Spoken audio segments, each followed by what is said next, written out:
Christmas കാലയളവിൽ ധാരാളം സന്ദേശങ്ങൾ നമുക്ക് കേൾക്കാൻ അവസരം ലഭിക്കുന്നുണ്ട്. 2-3 ലളിതമായ ചിന്തകൾ മാത്രം നിങ്ങളുടെ ശ്രദ്ധയിൽ ഒന്ന് കൊണ്ടുവരാം എന്നാണ് ഞാൻ ആഗ്രഹിക്കുന്നത്. ക്രിസ്മസ് എന്ന് പറയുന്ന ഈ വലിയ ചരിത്ര സംഭവം, ഇറ്റ്സ് ഗോഡ് ബിക്കമിങ് മാൻ, ദൈവം മനുഷ്യനായി തീർന്ന ഒരു ചരിത്ര സംഭവമാണ്. The creator becoming the creation, ദൈവം തൻ്റെ സൃഷ്ടിപ്പിനെക്കുറിച്ചൊക്കെയുള്ള കഥകൾ നമുക്കറിയാം ധാരാളം. എല്ലാറ്റിനെയും ദൈവമാണ് സൃഷ്ടിച്ചത്. എന്നാൽ സൃഷ്ടിയുടെ മകുടമായ മനുഷ്യൻ, ആ മനുഷ്യനെ പോലെ താതാത്മ്യപ്പെടുന്ന ഒരു വലിയ സംഭവമാണ് ഈ ക്രിസ്മസ് എന്ന് പറയുന്നത് എന്ന് നമുക്ക് മനസ്സിലാക്കാനായിട്ട് കഴിയും. ഇതിലൂടെ ദൈവത്തിൻ്റെ ഈ ലോകത്തോടുള്ള സ്നേഹം പ്രകടിപ്പിക്കുകയാണ്. God becoming man, God is expressing his love for the whole world. അവൻ തൻ്റെ ഏകജാതനായ പുത്രനെ നമുക്ക് വേണ്ടി നൽകി എന്ന് പറയുമ്പോൾ ഈ ലോകത്തെ സ്നേഹിച്ചു എന്നാണ് പറയുന്നത്. ഈ ക്രിസ്മസ് നമ്മളെ പഠിപ്പിക്കുന്നത് ലവ് ദ വേൾഡ് എന്ന് പഠിപ്പിക്കുകയാണ്. ദൈവം ലോകത്തെ സ്നേഹിച്ചുവെങ്കിൽ ലോകം നല്ലതെന്ന് കാണുവാൻ നമുക്ക് കഴിയണം. എങ്ങനെയോ ആധ്യാത്മിക ലോകത്തിലൊക്കെ ലോകം അല്ലെങ്കിൽ ചിലത് ലോകത്തിൻ്റെ ആകർഷണീയതകളൊക്കെ തിന്മയാണ് എന്നൊക്കെ ചിന്തിക്കുന്ന പല ആളുകളുണ്ട്. ദൈവം ലോകത്തെ സ്നേഹിച്ചു. അപ്പോൾ ക്രിസ്മസ് നമ്മളെ പഠിപ്പിക്കുന്ന ലവ് ദ വേൾഡ്, ദൈവം സ്നേഹിച്ചതായി ലോകത്തെ സ്നേഹിപ്പാൻ നമുക്ക് കഴിയണം. ലോകത്തോട് അനുരൂപരായി പോകരുത് എന്ന് പറയുന്നുണ്ടായിരിക്കാം. You should not be worldly എന്ന് പറയുമ്പോൾ അതിൻ്റെ നെഗറ്റീവ് കനോട്ടേഷനാണ്. എന്നാൽ ലവിങ് വേൾഡ് എന്ന് പറയുമ്പോൾ ലോകത്തെ മൊത്തമായി എല്ലാ മനുഷ്യരെയും സ്നേഹിക്കുവാനായിട്ടുള്ള വലിയ ഒരു ചലഞ്ചാണ് ഈ ക്രിസ്മസിലൂടെ നൽകുന്നത്. അവിടെ ഒന്നാമതായി എനിക്ക് പറയുവാനുള്ളത്, ദൈവം തൻ്റെ സ്നേഹം തൻ്റെ മനുഷ്യാവതാരത്തിലൂടെ വെളിപ്പെടുത്തിയപ്പോൾ ഈ ക്രിസ്മസ് നമുക്ക് നൽകുന്നതായിട്ട് challenge love one another, love God's creation, say it man or nature or animals, whatever it mean. എല്ലാം ദൈവത്തിൻ്റെ സൃഷ്ടിയാണ്. മനുഷ്യൻ മാത്രമല്ല, പ്രകൃതിയും സകല ചരാചരങ്ങളും ദൈവത്തിൻ്റെ സൃഷ്ടിയാണ്. ദൈവം സൃഷ്ടിച്ചതായ ലോകത്തെ ദൈവം സ്നേഹിച്ചുവെങ്കിൽ ഈ ലോകത്തെ സ്നേഹിപ്പാൻ ദൈവം ഈ തന്നെ മനുഷ്യാവതാരത്തിലൂടെ നമുക്ക് ചലഞ്ച് ചെയ്യുകയാണ്. അതുമാത്രമല്ല, ഈ സ്നേഹം പരസ്പരം പങ്കിടുവാനുള്ളതാണ്. ദൈവം നമ്മെ സ്നേഹിച്ചുവെങ്കിൽ നാം മറ്റുള്ളവരെ സ്നേഹിക്കുവാൻ ഈ ക്രിസ്മസ് നമുക്ക് ചലഞ്ച് ചെയ്യുകയാണ്. ഈ നാളുകളിൽ ആരെയെങ്കിലും സ്നേഹിക്കാതെ പോയിട്ടുണ്ടെങ്കിൽ ക്രിസ്മസ് പരിപാടിയിൽ നമ്മളെ സംബന്ധിച്ചിടത്തോളം this is a challenge to love the unlovable എന്ന് വേണമെങ്കിൽ പറയാം. ലോകത്തിൻ്റെ മാനദണ്ഡം അനുസരിച്ച് ചിലപ്പോൾ സ്നേഹിക്കാൻ കഴിയാത്ത ചില ആളുകളെ കൂടെ വാക്കിംഗ് എ സെക്കൻഡ് മൈൽ, ആ ആളിനെ കൂടെ സ്നേഹിക്കാനുള്ള ഒരു ചലഞ്ചാണ് ക്രിസ്മസ്. ഇന്ന് ഈ ശുശ്രൂഷയിലൊക്കെ സംബന്ധിക്കുന്ന ആരുടെയെങ്കിലും മനസ്സിൽ ആരോടെങ്കിലും സ്നേഹമില്ലാതെ ഉണ്ടെങ്കിൽ ഈ ക്രിസ്മസ് പരിപാടിയെ സംബന്ധിച്ച് നമ്മൾ മടങ്ങിപ്പോകുമ്പോൾ there is a challenge in your mind to love that person too, മറ്റുള്ളവരെ സ്നേഹിക്കാൻ. അതുകൊണ്ട് ക്രിസ്മസ് നമുക്ക് നൽകുന്നതായിട്ടൊരു ചലഞ്ച് എല്ലാവരെയും സ്നേഹിക്കുക എന്നുള്ളതാണ്. വ്യത്യസ്തതകളുണ്ടാകാം, വ്യത്യസ്തതകളൊക്കെ ജീവിതത്തിൻ്റെ യാഥാർത്ഥ്യമാണ്. We cannot be the same always, we are all different. ഇവിടെ ഇരിക്കുന്ന എല്ലാവരും തന്നെ വ്യത്യസ്തരാണ്. ഏതെല്ലാം വിധത്തിലുള്ള വ്യത്യസ്തതകളുണ്ട്.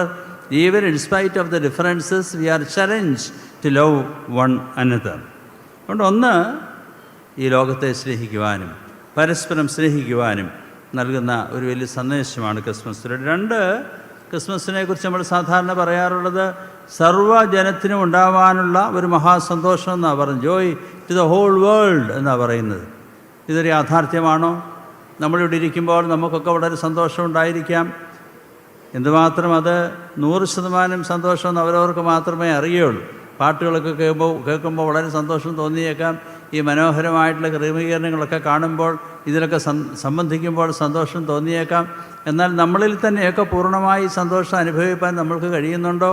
നമ്മൾ ഇത്രയൊക്കെ സന്തോഷഭരിതരായൊക്കെ ജീവിക്കുമ്പോൾ നമുക്ക് നമ്മുടെ നോട്ടം എത്താവുന്ന ഇടങ്ങളിൽ, കൈ എത്താവുന്ന ദൂരങ്ങളിൽ എത്രയോ ആളുകൾ ഈ സന്തോഷം അനുഭവിക്കാതെ ഈ നമ്മുടെ ചുറ്റുപാടുകളിലുണ്ട്.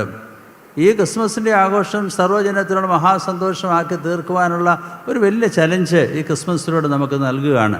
നമുക്കറിയാം, ലോകം മൊത്തം എടുത്ത് നോക്കുമ്പോൾ എവിടെയെല്ലാം പല വിധത്തിലുള്ള സംഘർഷങ്ങൾ നടന്നുകൊണ്ടിരിക്കുകയാണ്. സിറിയയിലുള്ള ആഭ്യന്തര കലഹമാകാം, ഇസ്രായേൽ പലസ്തീൻ രാജ്യങ്ങൾ തമ്മിലുള്ള യുദ്ധം മൂലം എത്രയോ നാളുകളായി ലക്ഷക്കണക്കിന് ആളുകൾ കൊല ചെയ്യപ്പെടുന്നു.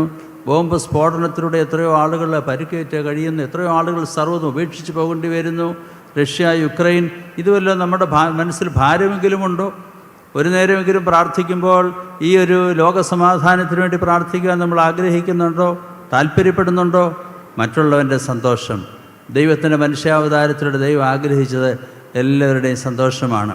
ഞാൻ ലോകത്തെ കാര്യങ്ങളൊക്കെ പറഞ്ഞു എങ്കിൽ അവിടം വരെയൊന്നും പോകണ്ട. നമ്മുടെ അയൽപക്കങ്ങളിൽ സന്തോഷമില്ലാത്ത എത്രയോ കുടുംബങ്ങളിൽ, നമ്മുടെ ഇടവകയിൽ സന്തോഷമില്ലാത്ത എത്രയോ കുടുംബങ്ങൾ, നമുക്കറിയാവുന്ന എത്രയോ ആളുകൾ. ഈ വർഷത്തെ ക്രിസ്മസിൽ ആർക്കെങ്കിലുമൊക്കെ സന്തോഷം പകരുവാൻ നമുക്ക് കഴിയുന്നുവെങ്കിൽ your celebration of the Christmas is very meaning. നമ്മൾ പലപ്പോഴും സമഭാവനയുള്ളവർ തമ്മിൽ ക്രിസ്മസൊക്കെ സന്തോഷം പങ്കിടാറുണ്ട്. നമ്മൾ ക്രിസ്മസൊക്കെ ആഘോഷിക്കുന്ന ആരുടെ കൂടെയൊക്കെയാണ്? ഈ ക്രിസ്മസ് ആഘോഷിക്കുവാൻ നിവൃത്തിയില്ലാത്ത എത്രയോ ആളുകൾ നമ്മുടെ ചുറ്റുപാടുകളുണ്ട്. നമ്മുടെ അയൽപക്കത്തായിരിക്കാം. ആർക്കെങ്കിലും ചിലർക്കെങ്കിലും ഈ വർഷത്തെ ക്രിസ്മസ് സന്തോഷകരമാക്കി തീർക്കുവാൻ. കഴിഞ്ഞ ദിവസം ഞാനൊരു വാർത്തയിൽ കൂടി കണ്ടു, കാക്കനാട് മേഖലയിൽ ഒരാൾ ജോൺ വർഗീസ് അദ്ദേഹത്തിൻ്റെ വാർത്ത പേപ്പറിൽ കണ്ടു. അദ്ദേഹത്തിന് വീട് ജപ്തി ചെയ്യാൻ പോവുകയാണ്. ഈ വർഷത്തെ ക്രിസ്മസ് അദ്ദേഹത്തിന് ആഘോഷിക്കാൻ ഒക്കുമോ? ഒരു വൃക്കരോഗിയാണ്, കിഡ്നി പേഷ്യൻ്റാണ്. അദ്ദേഹം ചികിത്സയ്ക്കായി വളരെയധികം പണം ചെലവഴിച്ചു. വീട് ജപ്തി ചെയ്യാൻ പോകണം. 2 ആഴ്ചയ്ക്കകം വീട്ടിൽ നിന്ന് ഇറങ്ങിപ്പോകണം, ഇല്ലെങ്കിൽ ബുദ്ധിമുട്ടാണ്. പേപ്പറിൽ വാർത്ത വന്നു.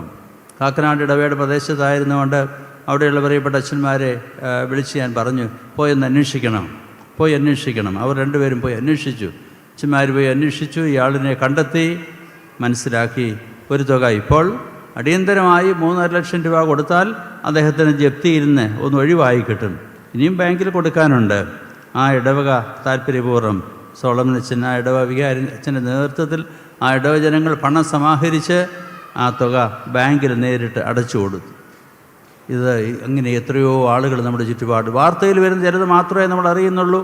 അദ്ദേഹത്തെ സംബന്ധിച്ച് ക്രിസ്മസ് കാലയളവിൽ joy to the whole world എന്ന് നമ്മൾ പാടുമ്പോൾ താൻ താമസിച്ചിരുന്ന വീട്ടിൽ നിന്ന് ഇറങ്ങിപ്പോകേണ്ടി വരുന്നു, താൻ ഭവനരഹിതനായി തീരുന്നുവെങ്കിൽ is it a joy for him. നമ്മുടെ കണ്ണു മുമ്പിൽ എത്രയോ ഇടങ്ങളിൽ ഈ സന്തോഷം അനുഭവിക്കാൻ കഴിയാത്ത ആളുകളുണ്ട്. ഈ വർഷത്തെ ക്രിസ്മസ് ആഘോഷിക്കുമ്പോൾ search for somebody who is not able to celebrate Christmas. അതാകട്ടെ നമ്മുടെ മുമ്പിലുള്ള ചലഞ്ച്. അതുകൊണ്ട് ഈ ഒരു സന്തോഷം മറ്റുള്ളവർക്കൊക്കെ അനുഭവിക്കാൻ തക്കവണ്ണം ഈ വർഷത്തെ ക്രിസ്മസ് നമുക്കിടയാകട്ടെ എന്ന് ഞാൻ ആഗ്രഹിക്കുകയാണ്. മൂന്നാമതായിട്ട് നാം മനസ്സിലാക്കുന്നത്, ഈ ദൈവത്തിൻ്റെ സ്നേഹം ഈ ലോകത്തോട് പ്രകടിപ്പിക്കാൻ വേണ്ടി ഗോഡ് ബിക്കെയിം ടു സ്മോൾ. ദൈവം ചെറുതായി തീർന്നു. സ്വർഗോന്നതികളൊക്കെ വിടിഞ്ഞ് ദൈവം ഒരു മനുഷ്യനായി ഈ ലോകത്തിൽ പറന്നു. പുൽക്കൂട്ടിൽ ഈ ശിശുവിനെ കടത്തി ദൈവം ചെറുതായിട്ട് തീർന്നു. നമ്മെ വലുതാക്കുവാൻ വേണ്ടി ദൈവം ചെറുതായി തീർന്നു. God has become too small to make us big. നമ്മൾ വലുതാകുവാൻ വേണ്ടി, മനുഷ്യത്വത്തിന് വില കൽപ്പിക്കുവാൻ വേണ്ടി ദൈവം മനുഷ്യനായിട്ട് തീർന്നു. നമുക്കിന്ന് ചെറുതാകാൻ കഴിയുമോ? Can we become small to become another person big? അതോ നാം എല്ലാവരും ആഗ്രഹിക്കുന്നത് എങ്ങനെയും ഞാൻ വലുതായിക്കൊണ്ടേയിരിക്കണം, എങ്ങനെയും ഞാൻ ഉയർത്തപ്പെടണം, മറ്റുള്ളവരെ ഉയർത്തുവാൻ, മറ്റുള്ളവരെ കൈപിടിച്ച് അവരെ നടത്തുവാൻ നമുക്ക് കഴിയണം. ചെറുതാകാനായിട്ടുള്ളൊരു വലിയ വെല്ലുവിളിയാണ്. എപ്പോഴും വലുതാകുക എന്നുള്ളതാണ്. മിക്കവാറും എല്ലാ സൂപ്പർലേറ്റീവ്സാണ് നമുക്ക് വേണം. Is very good, is the best എന്ന് പറഞ്ഞുള്ള സൂപ്പർലേറ്റീവ്സാണ് പലപ്പോഴും നമ്മൾ പരസ്പരം ഉപയോഗിക്കാൻ ആഗ്രഹിക്കുന്നത്. ചെറുതാകുവാൻ, ഞാൻ ചെറുതാകുന്നതിൽ കൂടെ മറ്റുള്ളവരെ വലുതാക്കുവാൻ കഴിയുമെങ്കിൽ അതാകട്ടെ നമ്മുടെ മുൻപുള്ള വലിയ challenge.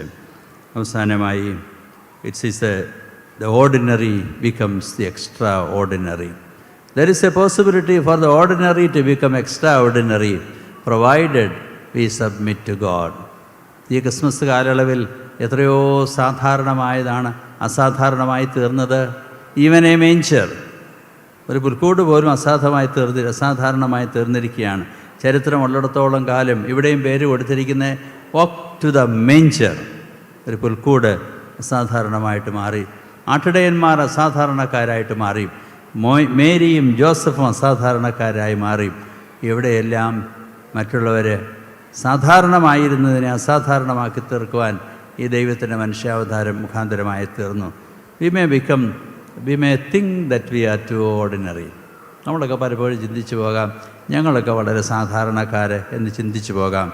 There is a possibility for we become extraordinary provided we submit to God. ദൈവത്തിൻ്റെ കാര്യങ്ങളിൽ ആയുധമായി തീരുമ്പോൾ ജോസഫും മറിയും, ഇതാ ഞാൻ കർത്താവിൻ്റെ ദാസി, നിൻ്റെ ഇഷ്ടം പോലെ എനിക്ക് ഭവിക്കട്ടെ എന്ന് പറഞ്ഞപ്പോൾ ജോസഫ് പുരുഷനെ അറിയാതെ മേരി ഗർഭവതിയായി എന്നറിഞ്ഞപ്പോൾ ഗൂഢമായി അവളെ വീക്ഷിപ്പാൻ ഭാവിക്കുമ്പോൾ ദൂതൻ പറയുന്നു, പാടില്ല, പരിശുദ്ധാത്മാവിനാൽ അവൾ ഗർഭവതിയാണ് എന്ന് പറയുമ്പോൾ അവളെ ചേർത്തുകൊണ്ടു എന്നാണ് പറഞ്ഞു. ഇതാണ് ദൈവഹിതത്തിന് വിധേയപ്പെടുക എന്ന് പറയുന്നത്.